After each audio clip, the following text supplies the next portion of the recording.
नमस्ते। स्टार्ट करते हैं वात कलाकली अध्याय। तो चरक का 12वां अध्याय जो है वात कलाकली अध्याय है। तो धातो वात कलाकलीयम अध्यायम व्याख्यास्यामः इति स्मः भगवान आत्रेय। तो अब हम वात कलाकली अध्याय की व्याख्या करेंगे, ऐसा ही भगवान आत्रेय ने कहा था।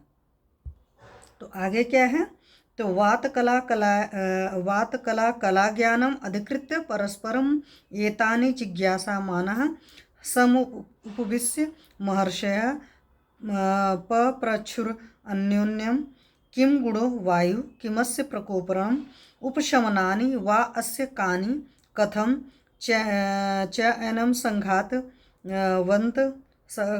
संघातवन्तम् अनवस्थित मना साध्य प्रकोपर प्रशमनानि प्रकोपयन्ति प्रशमयन्ति वा कानि चास्य कुपिता अकुपितास्य शरीरा शरीरचरस्य शरीरेषु चरतः कर्माणि बहि शरीरेभ्यो चेति। तो वात दोष के विषय का संभाषा परिषद हुई है, तो सिंपोजियम अनुवाद दोषात इसमें कहा गया है वात दोष के गुण दोष अर्थात अंशांश ज्ञान का परिचय प्राप्त करने के लिए एक दूसरे को के विचारों को जानने की इच्छा से बैठकर महर्षिगण परस्पर पूछने लगे वायु के क्या गुण है, यह किन कारणों से प्रकोपित होता है, किन कारणों से इसका शमन होता है। असंघातवान यानी कि एवं अनवस्थित, असंज्ञात मतलब मूर्ति अवय आदि रहित एवं अनवस्थित किसी के स्थान पर न रह सकने वाला होने के कारण इसको प्राप्त किए बिना प्रकोपण प्रकोपित करने वाले भाव विशेष तथा प्रशमन शांत करने वाले पदार्थ किस प्रकार इसको प्रकोपित और शांत करते हैं, और कौन कुपित एवं अकुपित मतलब शरीर तथा शरीर से बाहर चलने वाले के शरीर के भीतर क्या कर्म होते हैं, शरीर के बाहर क्या कर्म होते हैं। सिंपल सी बात है कि वात के बारे में पूरा वर्णन दे रखा है कि उसके गुण क्या होंगे, कौन सी चीज़ें से उसका शमन होगा, कौन सी चीज़ों से प्रकोप होगा, ये सब सारी चीज़ें दे रखा है। अमूर्तिमान है, असंघातवान है। वैसे भी आप देखो एयर में हाथ जब चलाते रहते हैं, हाथ चला कर देखते हो, हम कहीं पर भी मूवमेंट कर रहे हैं तो वहाँ पर क्या आकाश है और वायु है, तो उसमें पता कुछ भी नहीं चलता, कोई भी आपको रेजिस्टेंस नहीं फील होता है। हालांकि अप्रतिघातक तो आपको पता आकाश का गुण है, लेकिन इसी आकाश में वायु भी तो है। ये सारी चीज़ें आगे फिर अगला श्लोक क्या है, अत्र उवाच कुशः सांकृतायन रुच्छ लघु शीत दारुण खर विशद षडिमेय वात गुणा भवन्ति। तो जो षडगुण हैं उसमें कौन कौन से हैं, किम गुणो वायु, प्रश्न का उत्तर पहले दिया गया है। तो संस्कृतायन देशीय कुश नामक वैद्य बोलते हैं वात के क्या गुण है। इस प्रथम प्रश्न का उत्तर इस प्रकार दे रहे हैं, मतलब रुक्ष हो गया रूखा, लघु हो गया हल्का, शीत मतलब शीतल, दारुण हो गया, खर हो गया, खर मतलब खुरदुरा, और विशद विशद जिसमें चिकनापन हो, ये 6 गुण वायु के होते हैं। अब नेक्स्ट क्वेश्चन जो था कि कीमत से प्रकोपणम, प्रश्न का उत्तर मतलब कि कैसे प्रकोपित होता है।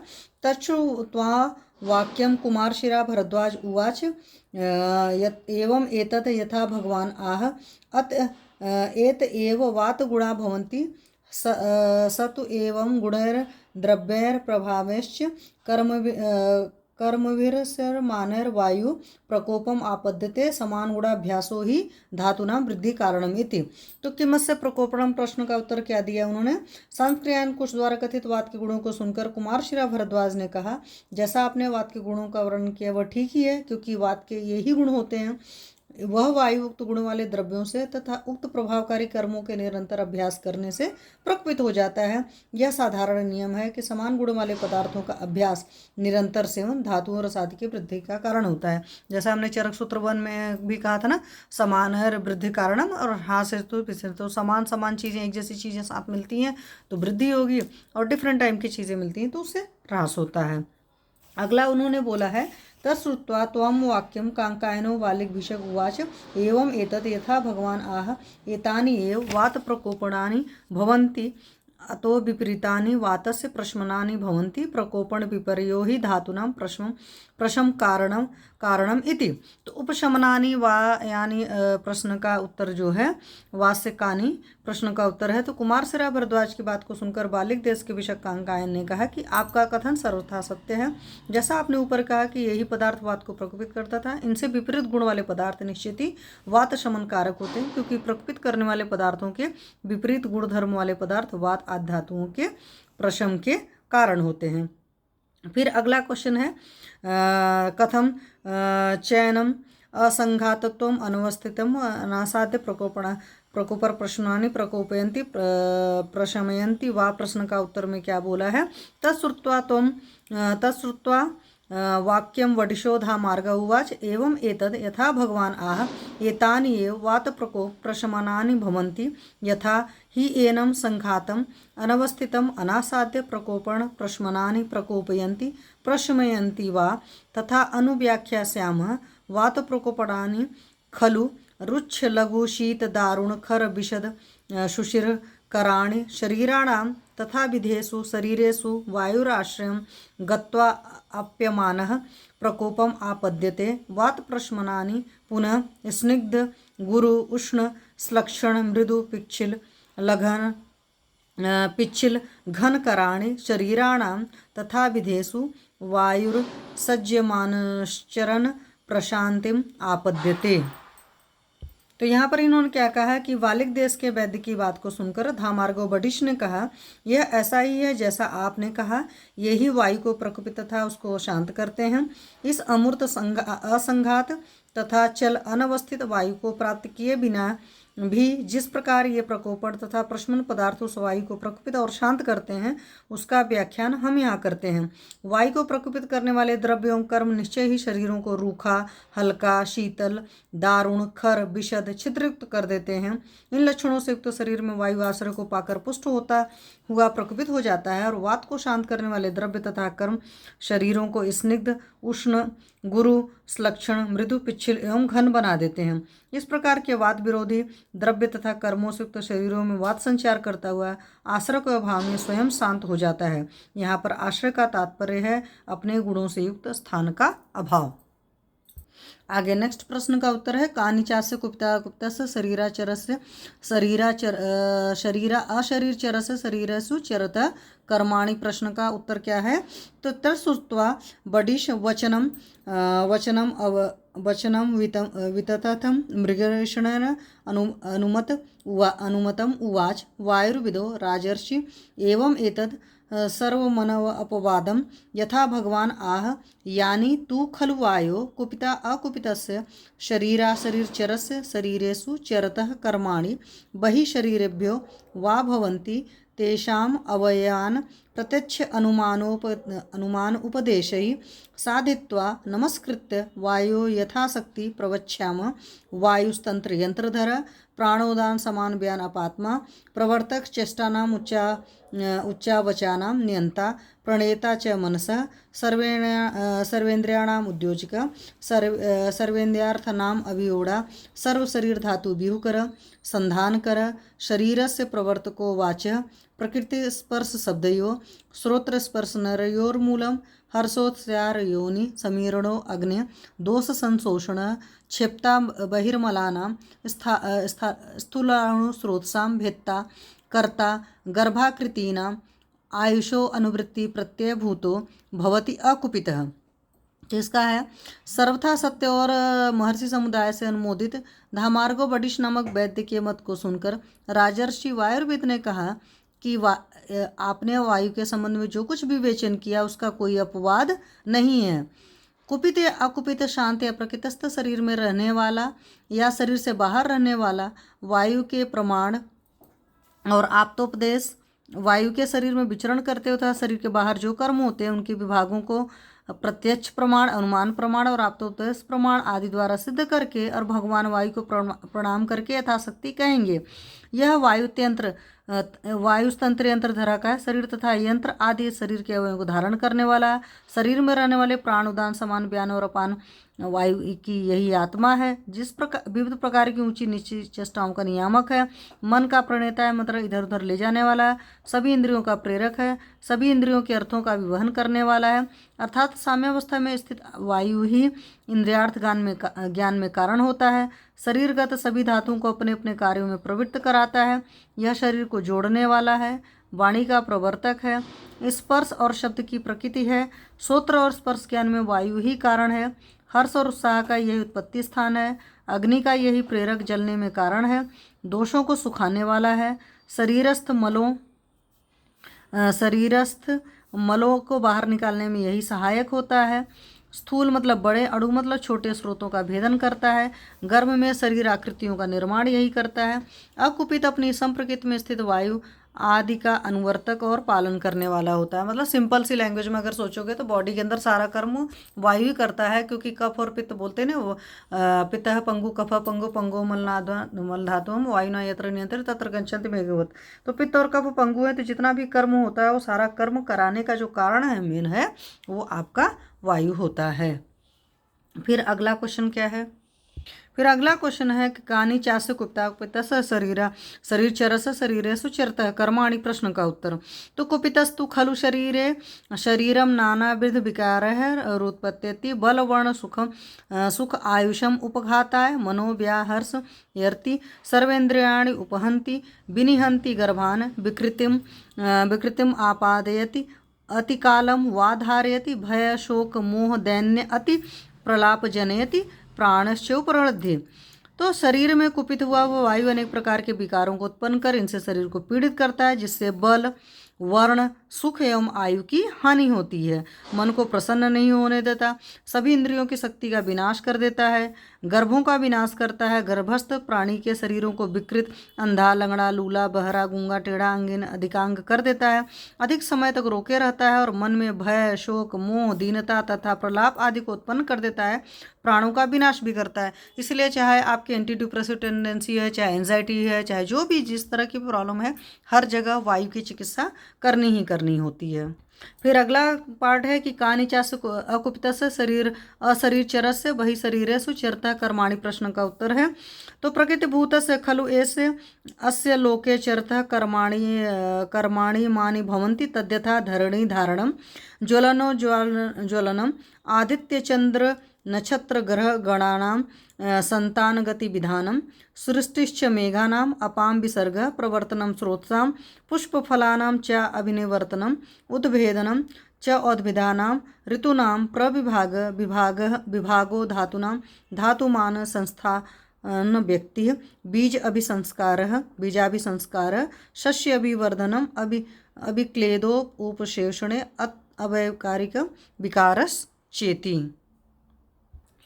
तो इसमें बोलते हैं कि जब वायु अकुपित मतलब प्रकृतिस्थ होता है तो संसार में इसके विचरण करते हुए निम्नलिखित कार्य होते हैं: पृथ्वी को धारण करना, अग्नि को प्रज्वलित करना, सूर्य चंद्र नक्षत्र तथा ग्रह गणों को निरंतर गति में रखना, बादलों की सृष्टि करना, तदंतर उन बादलों में से पानी को बरसाना, जल के स्रोतों को बहने के लिए प्रवृत्त करना, फूल तथा फलों को उत्पन्न करना, उद्भिद वृक्ष आदि जो पृथ्वी के भीतर से उत्पन्न होते हैं को अंकुर के रूप में बाहर निकालना, संपूर्ण वर्ष को ऋतुओं के रूप में विभाजित करना, स्वर्ण आदि धातुओं का विभाजन करना, स्वर्ण आदि धातुओं के अपने अपने मान को व्यक्त करना, बीजों में अंकुरण शक्ति को पैदा करना, सस्य को बढ़ाना मतलब अनाज को बढ़ाना और उसको सड़ने से बचाकर सुखा देना और अविकार्य विकृत रहित विकार्य कार्यों करना। तो देखो आप, ये सब सारे कार्य वायु के ही होते हैं।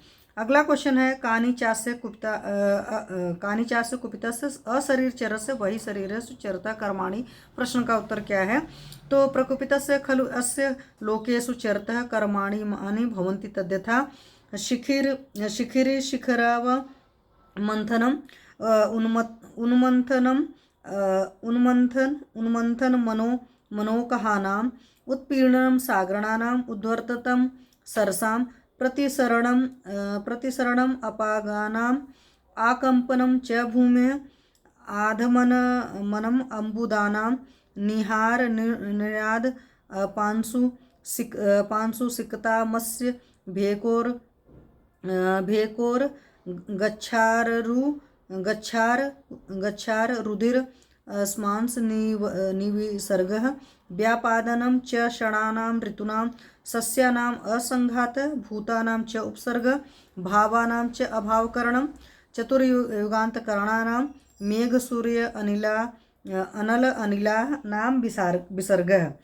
तो जब यह प्रकुपित होकर संसार में विचरण करता है तो इसके निम्नलिखित कार्य देखे जाते हैं। वे इस प्रकार हैं: शिखरी मतलब पर्वत के शिखरों को तोड़ मरोड़ करना, बड़े बड़े पेड़ों को उखाड़ना, समुद्रों को उत्पीड़ित करना अर्थात समुद्र के बीच में हलचल मचा देना, जलाशयों में ऊंची लहरों की उत्पत्ति का होना अर्थात वायु के वेग से ऊपर की ओर वर्तन प्रेरित करना, नदियों के जल को प्रतिकूल दिशा की ओर बहाना, संपूर्ण भूमि को कपा देना, बादलों को परस्पर टकराकर उनमें से गरजने की ध्वनि को पैदा करना, आकाश से निहार, निर्लाद, पांसु, सिकता, मछली, मेढक, सर्प, छार, खून, अश्मा और वज्र आदि का गिरना, 6 ऋतुओं के क्रम को बिगाड़ देना, फसलों को स्वाभाविक रूप से न होने देना, प्राणियों में विविध प्रकार के रोगों, हैजा, महामारी, मारक आदि को फैला जाना, प्राप्त पदार्थों का विनाश कर देना तथा चारों युगों को अंत करने वाले मेघ, सूर्य, अग्नि और वायु की विशेष रूप से सृष्टि करना।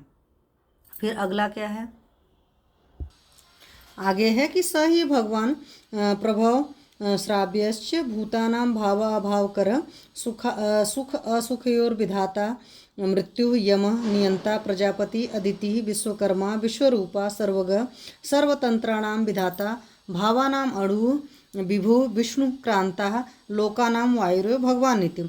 तो वायु के वर्णन में वह भगवान वायु ही प्रभव सबकी उत्पत्ति का कारण है, स्वयं अव्यय विनाश रहित है, प्राणियों का उत्पत्ति तथा विनाशकारक है, सुख और दुख का कारण है। यह मृत्यु, यम, नियंता, प्रजापति, अदिति, विश्वकर्मा, विश्वरूप, सर्वज्ञ, सभी तंत्रों का विधाता या करता है।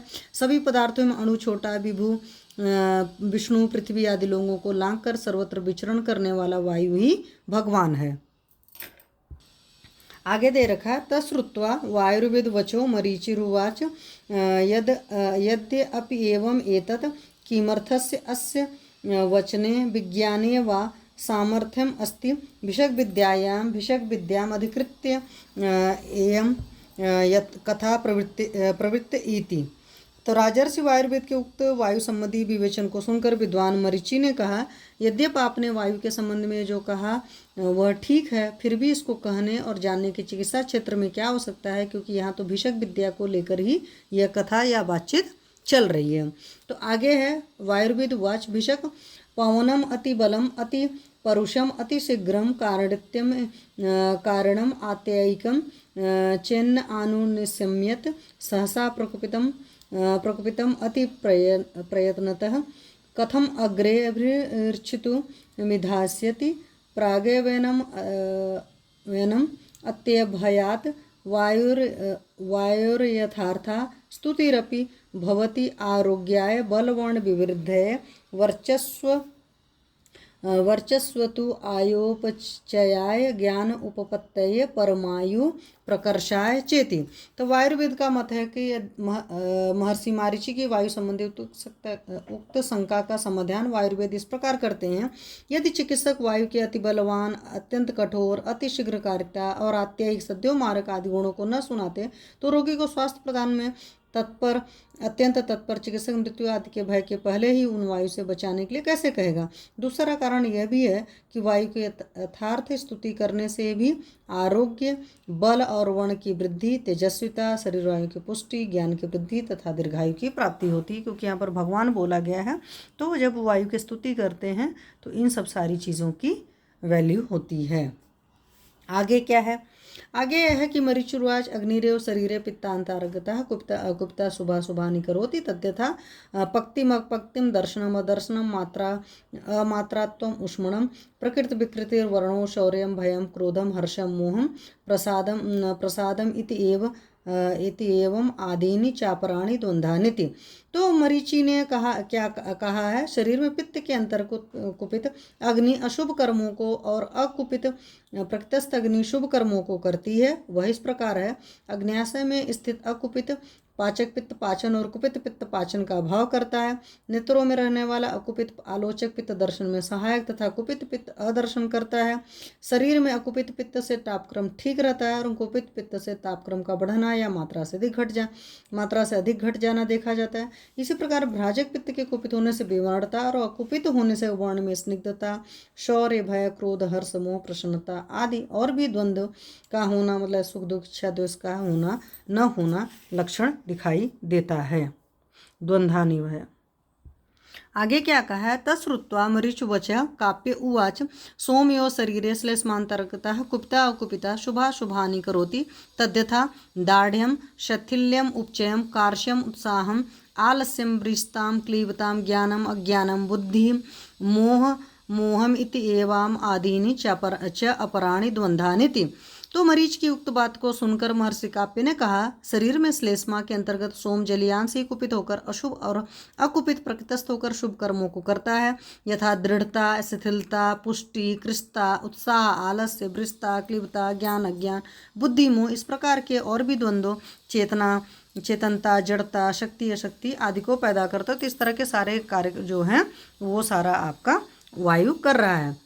अगला क्या है, तो तश्रुत्वा काप्य वचो भगवान पुनर्वसु आत्रे उवाच सर्वयो भवन्त सम्यक आहुरन्यत्र आंतिक वचनात् सर्व एव खलु वातपित्त श्लेष्माण प्रकृतभूता पुरुषम अव्याप्यन्न इंद्रियम बलवण सुख उपपन्नम आयुषा महत उपपादयन्ति सम्यग एव चरिता धर्मार्थ कामा इव निःश्रेयसेन महता पुरुषम इव चामुश्चेस्म लोके विकृतास्त्वेन महता विपरणयो अपपादयन्ति ऋतुवस्त्रय इव विकृतम आपन्ना लोकम अशुभनेन उपघात काल इति। तो काव्य के उक्त वचन को सुनकर भगवान पुनर्वसु आत्रेय ने ऊपर वातादि दोषों पर किए गए विचार विमर्श पर अपना निर्णयात्मक विचार व्यक्त किया। आप सबने ठीक कहा, आप लोगों को केवल जो वात ही ऐसा कर सकता है, पित्त ही ऐसा कर सकता है, तो कफ ही ऐसा करता है, इस प्रकार का हठ नहीं करना चाहिए, क्योंकि तीनों ही वात पित्त कफ त्रिदोष जब प्रकृतस्थ यानी समावस्था में रहते हैं तभी अव्यापेंद्रिय जिसकी इंद्रियों में किसी प्रकार का विकार न हुआ हो ऐसे पुरुष को बल वर्ण सुख दीर्घायु से युक्त कर देते हैं। जिस प्रकार भली बात आचरण किए हुए धर्म अर्थ काम पुरुष को बहुत बड़े कल्याण से इस लोक तथा परलोक में संयुक्त कर देते हैं, और यही वातादि तीनों दोष जब विकृत हो जाते हैं तब ये पुरुष को किसी महान रोग से आक्रांत कर देते हैं। जिस प्रकार विकार को प्राप्त तीनों ऋतुएं संसार को अनिष्टकारी भाव प्रलय आदि से युक्त कर विनाश को पहुंचा देती हैं। सिंपल सी बात है कि जब तीनों दोष ठीक रहेंगे तो शरीर ठीक रहेगा, और तीनों दोष जब विकृति आएगी तो शरीर खराब हो जाएगा। आगे क्या है,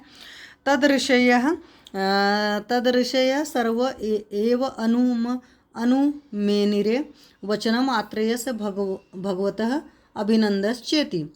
तो महर्षि आत्रेय ने अन्य मतों का खंडन करके जिस त्रिदोष सिद्धांत की स्थापना की उसको यहाँ उपस्थित सभी ऋषियों ने अनुमोदन किया और उसके सैद्धांतिक वचनों का अभिवंदन भी किया। आगे है, भवति चात्र तद आत्रेय वचः श्रुत्वा सर्वम एव अनुमेनिरे ऋषियो अभिनंदश्च यथेन्द्र वचनम सुरा। महर्षि आत्रेय के समन्वयात्मक वचन को सुनकर सभी ऋषियों ने उनका अनुमोदन और अभिनंदन इस प्रकार किया जैसे देवराज इंद्र के वचनों का आदर अनुमोदन तथा अभिनंदन देवगण किया करते थे। अगला क्या है, फिर आगे, तत्र श्लोक गुणः षड् द्विविधो हेतुर्विविधम कर्मम यत् पुनः वायुर्चतुर्विधम कर्म पृथक् च कफ पित्तयो महर्षिणां मर्त्या वा पुनर्वसुमतिश्च या कालकलीये वातस्य तत्सर्वं संप्रकाशितम। तो वायु के 6 गुण हैं, रुच्छ लघु शीत खर दारुण विशद जो वाला बोला गया है। तो वायु के 6 गुण प्रकार के कारण प्रकोप एवं शामक विविध प्रकार के कर्म, पुनः वायु के 4 प्रकार कर्म, कुपित शरीरचर, अकुपित शरीरचर, कुपित अशरीरचर, अकुपित अशरीरचर, कुपित और अकुपित भेद से कफ और पित्त के पृथक कर्तव्य, महर्षियों के मत तथा भगवान पुनर्वसु आत्रेय का मत, इन सब विषयों का वर्णन इस बात कलाकली नामक अध्याय में प्रकाशित किया गया है। इति अग्निवेश कृते तंत्रे चरक प्रति संस्कृते सूत्रस्थाने निर्देश चतुर्के वात कलाकलियो नाम 12वां अध्याय समाप्त है। इति निर्देश चतुष तृतीय। तो यहाँ पर आप देखते हैं इसके बाद में मतलब इस तरीके से अग्निवेश के द्वारा बनाया गया, चरक के द्वारा प्रति संस्कृत किया गया सूत्र निर्देश चतुष्क का जो चैप्टर था ये आपका कंप्लीट होता है। वात कलाकली जो अध्याय है ये कंप्लीट हुआ। तो जैसे आपको पता है शुरुआत के 4 चैप्टर जो हैं भेषज चतुष्क के, दूसरे 4 चैप्टर कितने स्वस्थ चतुष्क के हैं, अगला 4 चैप्टर में आपका यह वात कलाकली अध्याय जाता है तो ये निर्देश चतुष्क में आता है। 4 का है ना, 4 7 28 और लास्ट में 2 हैं। तो इस तरीके से चैप्टर 12 समाप्त होता है। Thank you.